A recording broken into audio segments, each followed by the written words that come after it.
Namaskar, hello and welcome viewers. You're watching this special presentation of Sunset TV, Bills and Acts, where we analyze bills that impact you, acts that empower you, and programs that matter to you. I'm your host, Kriti Mishra, and today the spotlight is on the Constitution 103rd Amendment Act that provides for reservation for economically weaker sections. Before the detailed analysis, let's take a look at the highlights. The Act amends Article 15 and 16 of Constitution to additionally permit the government to provide for the advancement of economically weaker sections. The EWS quota is given independently of the already existing 50% reservation granted for the backward classes, that is, the scheduled communities and the OBCs. The government notifies the economically weaker sections of citizens on the basis of family income and other indicators of economic disadvantage.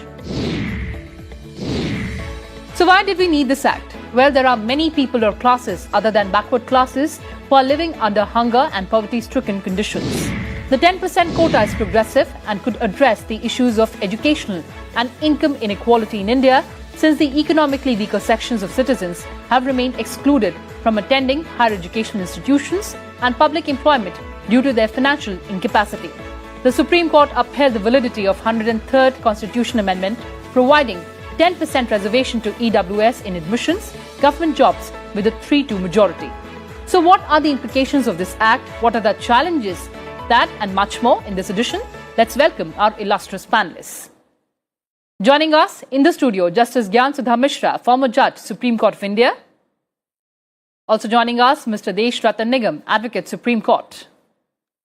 Also in the studio, we have with us young and vibrant audience. I welcome all of you on Sunset TV and thank you so much for joining us. And Justice Mishra, let me begin the program with you.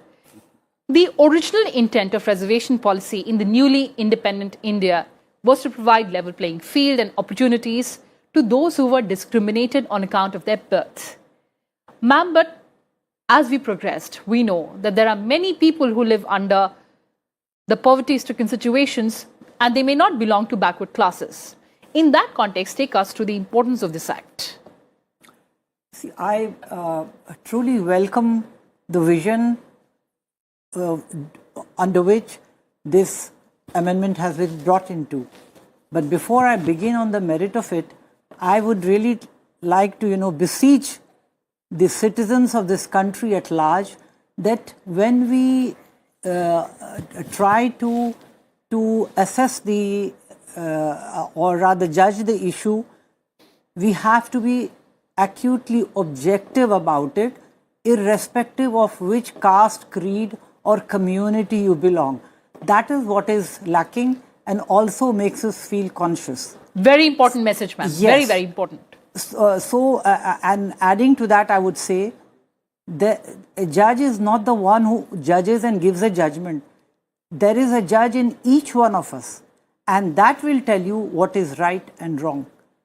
Judging the issue on that anvil, I think we will all realize that under the Constitution, the larger framework, the basic feature of the entire is the equality of opportunity to all.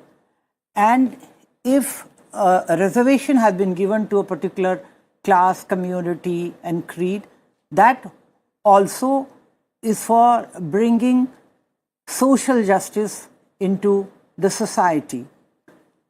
But at the same time, when the reservation is given to a particular group, caste or creed, to my mind, I fail to understand that if that quota is not encroached and the reservation is given to economically weaker section, irrespective of any caste, how does that encroach upon the right of the other section? We have to be, rise above the sectarian politics and then see whether that issue is justified or not. To my mind, it's a very welcome and a visionary thought by bringing this to a small section of those who are also economically backward, if they are not impinging or cutting the rights of other sections. all this debate, to my mind, would have been relevant provided this 10% quota for the economically backward class would have encroached upon the other 50%. Now, how to bring a reconciliation between 50% and 10%, that's another issue. And I'm not saying on that. But if that right of 50%, like 27%, 10% and 7.5%, which is given to 3 categories of SC, ST, OBC, is not been encroached, then why there should be a hue and cry that I have got it, but you should not get it? I would add one more point in this, that even all the 5 judges, they have upheld the reservation. Only under Article 16, that is in the unemployment, there is a disagreement. So 75% of the verdict is unanimous. It's not majority or minority which is being projected that this is a majority. It is a majority judgment so far as the reservation is concerned. It's only in employment that there is some grey area and disagreement between 3 to 2. So I would really welcome the verdict. Please, I wish to repeat and highlight, because in the media reports, I have not seen this, that the Supreme Court judgment is unanimous so far as the reservation of 10% is concerned. Right. It's only the other part, 16% under Article 16, where the employment opportunity is concerned. There the verdict has a slightly different split verdict. But major part is, it's not a split verdict. It's a unanimous verdict according to my understanding and interpretation. Fantastic, ma'am. But a very important assertion that you made when we started discussing this issue was that let's look at it objectively. Let's not have myopic vision. And let's rise above the sectarian view. But Mr. Nigam, coming to you now, I'm not getting into the constitutional validity of it at all, because the Supreme Court has settled the matter for all of us.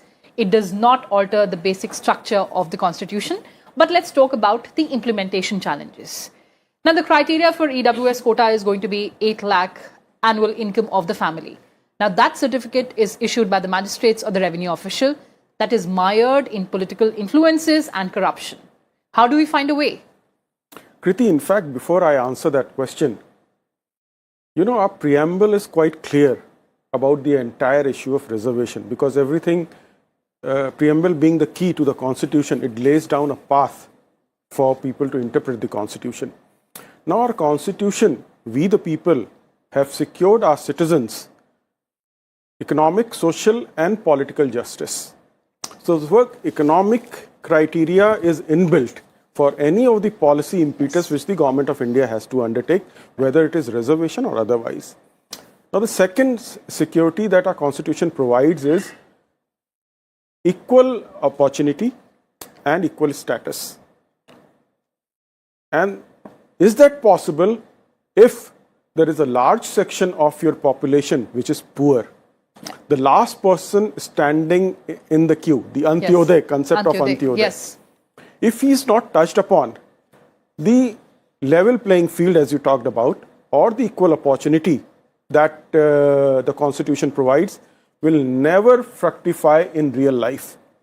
Therefore, 10% quota, which has been derived from the remaining 50% from the general category, has been devised on the basis of economic criteria to give them reservation. Right. Any kind of a controversy which is being created today, that it is encroaching upon the 50% limit set by Indira Sahni's case for socially and educationally backward classes, is false, because it does not touch upon that.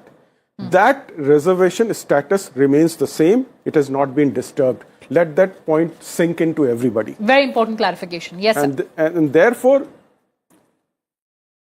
let us move forward. Objectivity actually becomes a casualty when we see things from a colored perspective or colored lenses. Absolutely. And that should never happen. And although politics in India has taken that discourse, the moment, something is given to the poor of the general category, everybody starts shouting. Although, like in CAA, nobody's rights gets affected within the country. So in this case, nobody's rights are being affected, whether it is socially and educationally backward classes, SC/STs or OBCs. They have what they have, and in addition, the poor people of the country have got that reservation, and already the poor people among scheduled caste and scheduled tribes are getting reservation, Right. including the backwardness criteria. In OBC, you have a creamy layer, the cutoff. Yes. Here also, that 8 lakh rupees, anybody who's below 8 lakh is covered in this. Now, the issue of implementation is very important. You know, whenever a law is made in India, whether if you take dowry laws or domestic violence or any other law if you take, the intention is good, the way they are framed it is good, but use also carries with itself misuse of the law. Absolutely. Any law. Any law. Yeah. And therefore, implementation will always remain an issue, and enforcement becomes very important then. Here in India, because of the multiplicity of agencies, like a caste certificate will be given by a civil authority, say district magistrate, tehsildar, district collector. Revenue officials, anyone. Yes, sir. Verification would be done by another agency. Exactly. And the reservation will be granted by third agency. So this multiplicity may lead to problems in implementation. It has always troubled the administration as to how to get over with it. Can we think of one particular agency which does all the three works? That may be a solution, but then here the enforcement at the level of the police and the judiciary becomes very important, because law must, if somebody gets a fake certificate, law must create an example out of it to punish him as soon as possible, as quickly as possible. And the punishment should also be grave enough. Maybe you require changes in the law, the punishment may be increased. And once that happens, an example is created of a person by quickly and immediately punishing that person, fast tracking that trial. Then only people will slightly get deterred in, breaking the law. So that it serves as a very strong deterrent, because purpose of law and judicial pronouncement is also deterrence. Absolutely. And right. if that takes place, half of the problems will be solved. Effective implementation is going to be very, very paramount. Let's take some questions from our audience here. Please go ahead, introduce yourself and speak your mind. Supreme Court, as the upholder and the interpreter of the Indian Constitution, found nearly same act invalid in 1993, and today find it's perfectly good in 2002. Does this have any bearing of the fact that then it was a government which was in minority and showed itself more secular, and today there's a government which has a brute majority of 303 by itself and 329 with its allies, and is seen more aligned towards the section which this act will benefit the most? Let's let Justice Mishra take that question, because I think the justice should do the justice here. So why two different stances of the Supreme Court? No. I think that's a misconception in my understanding.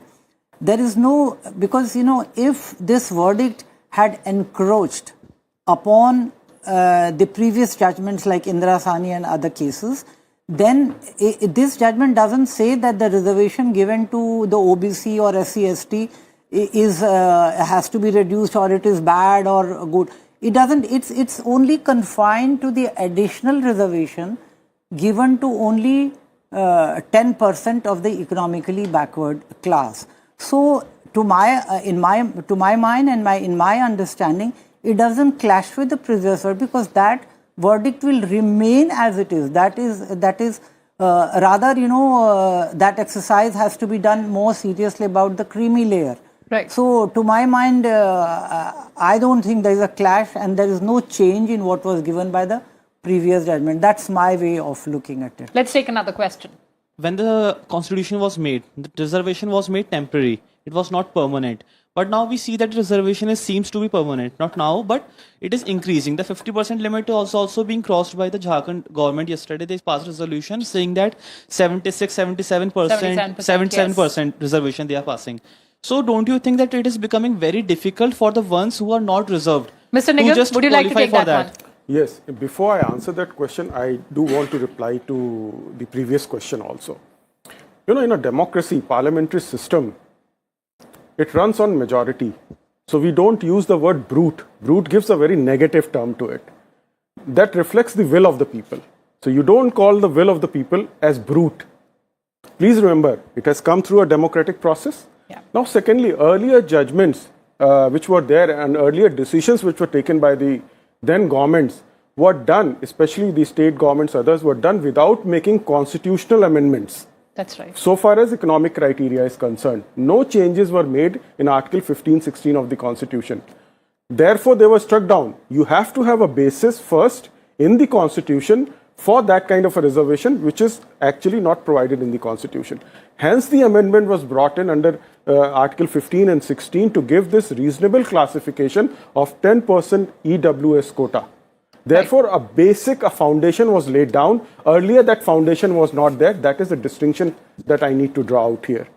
And that is why if you look at Maratha reservation was struck down, because that state governments do not have the power to change the constitution. That's right. So therefore, it was struck down. So that's very important. So he's asking about the constitutional validity of Jharkhand's decision that we saw. That exists in Tamil Nadu also. It is 70-80% out there. So it has not yet been struck down. So that is a very important issue, and why this a temporary feature, which you are saying, has almost become a permanent feature now. Exactly. The reason exactly is that the last man standing in the queue, the poor, has not yet got the benefit. Maybe the politics of the day, maybe generations after generations in SC and ST have cornered that benefit. The real benefit has not gone to the ground. Say a particular family is having the reservation generation after generations. So it has raised a very important question. Should that go? On the other hand, the argument is the social and the educational backwards of that families have yet not gone out of the system. It's a very debatable issue. Yeah, and it's a very convoluted matter. Perhaps we yes. need to debate that some other day. Let's stick to the act. EWS reservation is solely based on the economic status of the individual, rather than considering the educational status and the socially backward status. Ma'am, is this a justiciable reservation reform in your point of view? Because we've seen in villages that the person who is socially and educationally backward is backward in all dimensions, but the person who is economically backward is not backwards in all the criteria. Over to you. I think what you're saying has much substance in it. That merely because if you're not economically backward doesn't mean that you cease to be backward. But the converse also is true. You may not be backward, but your economy, your economic status, your economic status makes you that in spite of your not being backward, you cannot translate your dreams into reality. Because supposing, say, I'll just give you an example like this. Supposing a family thinks that, yes, my children should go to school and study. Whereas there's another family who is into business and he would say, no, don't go to the school, but first of all, go to dukaan pe baitho and then do the business. So that backwardness is that in spite of economic prosperity, he doesn't have that vision. Desire, maybe vision. Yes. But whereas the other section is that he has that vision, but he doesn't have the means. He knows that education is very important. Good education is very important, but he doesn't even have the means to send his child to a school.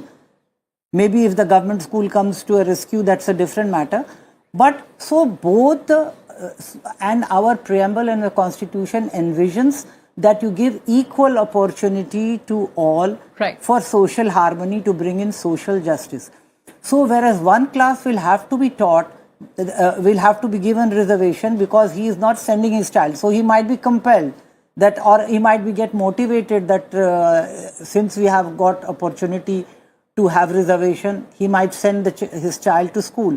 Whereas the other one will have an economic opportunity by the reservation that he knows that education is important, but yet he doesn't have the means. Now this means will have to be granted to that 10%. Right. Like the other earlier speaker said that how long will you go on with reservation? Yes. We will have to go with the reservation because unless you bring equal society, you will have to give that, Level playing field level to- playing yes. field, but you will have to give to all sections. So one exercise might be that you identify the creamy layer, which the judgment has already said. You identify the creamy layer and throw them out of the reservation, this thing. Of course, if he has that mind block approach that, don't study, go only to a shop, then he will have to be, he will not go into that creamy layer. Creamy layer also can be identified basically considering the mindset of the Right. family. Sir, we'll just quickly take 2 questions and come to you. Let me just Yes. add to. Just 30 seconds, sir. See, the fact is, reservation will continue as long as the people, through their will, want this reservation to continue. We may have different issues, and therefore, reservation has effectively not achieved its purpose over 75 years. Therefore, it is continuing. Secondly, economic deprivation leads to difference in opportunity and status. Right. That may also lead to social discrimination. We have all seen that many people from SC and STs are enjoying the reservation from many generations. So don't you think it's a high time for the government to identify these people and restrict them from enjoying reservations further? Main basis of reservation is economic criteria as well as backwardness. So I think, sir, for economic criteria, sir, we have free interest loans, sir, as well as we have scholarships. So can we give scholarship to the weaker sections so that it can be resolved, sir? Sir, please address both the questions. See, the issue out here is that you are saying that the scholarships and other incentives should be given. That is given to every criteria, whether it is socially, educationally backward or the economic criteria. Therefore, there is no difference. Here, an additional 10% EWS quota has been brought out to deal with the poor, which is over and above. It is not touching upon the SC/ST quota, and therefore, the two cannot be equated. That is what I am saying. Today, what we have done through this judgment is to bring about a level playing field, to give them an equal opportunity. Please realize from your own objective thinking whether the poor people, whichever sections they belong to, if they are not incentivized through such kind of policy initiatives, do they have a level playing field? No, they don't. That status is also not equal, and that discrimination also seeps in. So in order to deal with that situation, this 10% EWS quota through 103rd Amendment to the Constitution has been brought in. Right, sir. And therefore, please remember, as objectively as possible, as ma'am also said, Ma'am has pointed out. Yes, sir. that rise above yourself. Think about your neighbor who's not as fortunate as you are. And that is where the government, without disturbing the existing system of reservation, has carved out through reasonable classification of reservation through 10% EWS score. So I'm completely out of time. Thank you so much for giving us that perspective. And as Justice Mishra, you said that we have to look at the entire subject very objectively. I'm sure my audience here would do that. On that note, thank you so much for joining us, Justice Mishra and Mr. Nigam. Well, viewers, that's all I could pack for you in this edition. Thanks for watching and stay tuned to Sunset TV. Namaskar.